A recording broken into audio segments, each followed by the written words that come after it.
The first model of the atom is, it's a tiny, hard, indestructible, very small sphere. This is the first model of the atom people taught, scientists taught, philosophers taught. When time, in this explanation time, there was no scientists, philosophers, all were Aristotle, for example. Then, until Isaac Newton, this model was valid. Also, Isaac Newton said that, okay, this model is okay. That's why in the time of Isaac Newton, atom was tiny, hard, indestructible sphere. This is ministry exam question.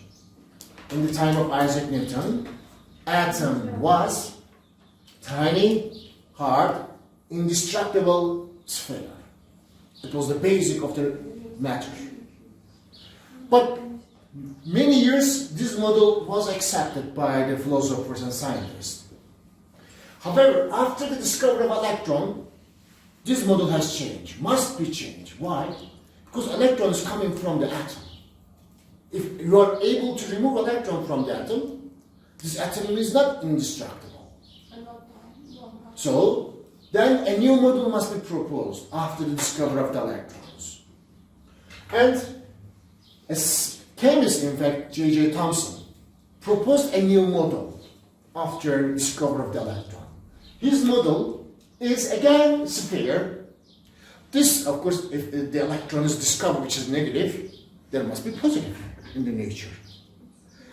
Thomson said that atom itself completely positive, everywhere positive. And these electrons are embedded inside this positively charged sphere, just like seeds inside the watermelon. You know watermelon shape? Red area completely positive, but those seeds which are black are electrons. His model. Electrons are embedded like seeds in a watermelon, and positive charges evenly distributed everywhere throughout the sphere. This was the model of J.J. Thomson. But that model's life was not so long. This model died after the experiment done by Rutherford. Yeah. Teacher, so now we will say atom is positively charged? Or You said. No, atom is not positively charged. This sphere is positively charged, Okay. but electrons are negative inside, total charge again 0. He said like this. Model. This is a model. Of course, we are making a model which we cannot see. It's not that easy to get the correct answer for this, correct model. This continued until Rutherford's gold foil experiment. Because in 19th centuries, science advanced so quickly. So much experiments is done, so many experiments are done, and then things change so quickly as well. Rutherford gold foil experiment was this. They sent positively charged alpha particles towards the gold foil. They sent, just the number I mentioned, but 100%, say that, 100 alpha particles are sent. 99% of the alpha particle pass through directly without any change in direction. 99%. If an alpha particle is passing through this atom directly, what does it mean? It's not positive. It's empty. Atom is, this alpha particles is not affected. If not affected, nothing affects them. So they don't meet a positive. So most alpha particles, 99%, even some books write 99.9% of alpha particles pass through the gold foil without deflection, which proved that atom is almost empty. When you look up the sky, what do you see? Sky is, universe is almost empty. There are some only electrons, some stars in some places. Atom is emptier than the space. Yes, it is. Its atom is emptier than the space. But some alpha particles are deflected at very large numbers, but some of them, very small number. Some deflected backwards. some alpha particles were deflected at very large angles, some deflected backward. They deflect backward, what does it mean? They meet a positive phase inside the atom. But just a few of them. Very small portion of the atom is positively charged, which tells you that. And very small portion of the atom is massive. That small portion is named as nucleus of the atom. So, evidence of the massive, positively charged small region compared to the size of the atom. That small portion is called nucleus of the atom. When alpha particles meet the nucleus, because the nucleus is positive, they directly return and come back. So nucleus is the positively charged because of this huge deflection and also most of the atom's mass was found in here, in the nucleus.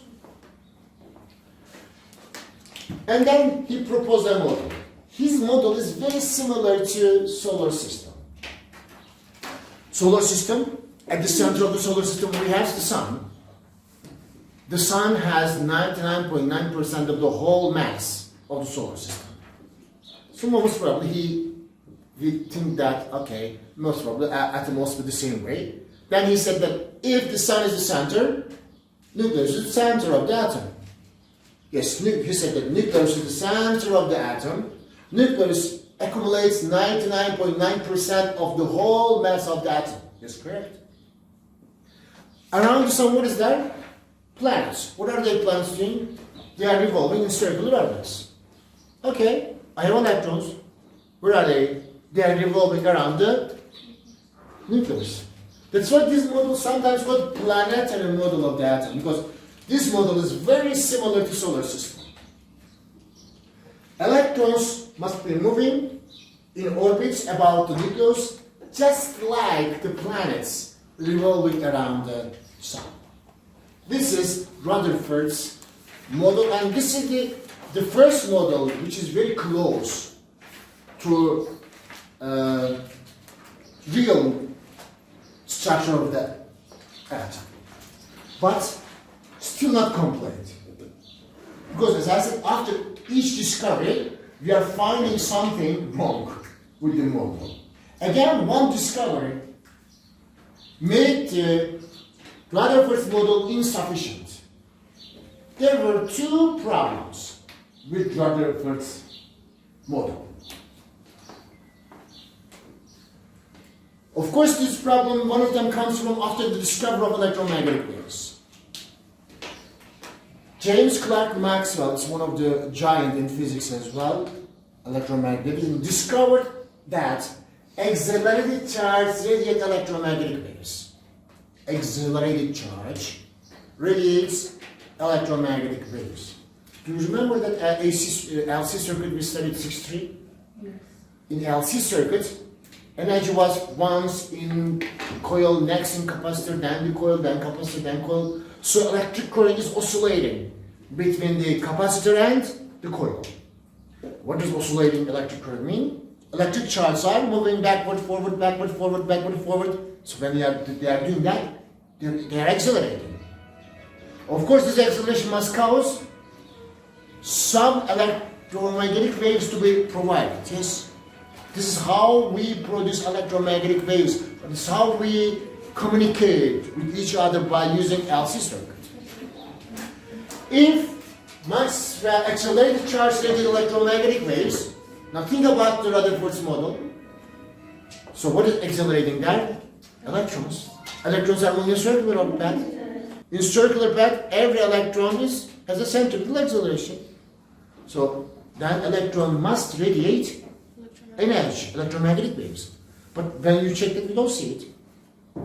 Hey, radiate some electromagnetic waves. No. So this is a problem. According to his model, it must radiate, but not radiating. Do you have an answer? No. Rutherford couldn't give an answer for this. Electron moving in orbits around the nucleus, due to the centrifugal acceleration, electrons must be radiating and losing energy. If they lose energy, what happens? They will slow down. And once they slow down, radius of the orbit will decrease. Finally, this electron will strike to the nucleus of the atom. But it doesn't happen because this means Armageddon. End of the nature, universe. Böyle bir şey var mı? Do we see something around us? No. So no answer. Why not? Why not electrons are not radiating energy? Why not they don't collide with the nucleus? Why not there is no collapse of the nucleus? There is no answer. That's why Rutherford predicted unstable atoms. Unstable means its energy, it will be radiating energy. He predicted this, but this does not happen. This does not happen. Second thing, this Rutherford couldn't explain is no explanation about atomic spectra. What does atomic spectra mean? How atoms radiate energy with specific wavelength. Remember that when we are using diffraction grating, we observe that different gases emit different color of light at different lines. But why?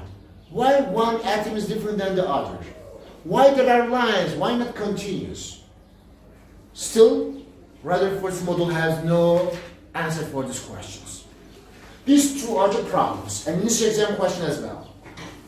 What are the problems with the Rutherford's model? One of them is Rutherford predicted unstable atom. So according to his model, electrons should be radiating energy, but not. Second one is no explanation at all about atomic spectra. Why there are lines? Why not continuous? Is there the answer to that? Of course, somebody will find the answer in the next lesson.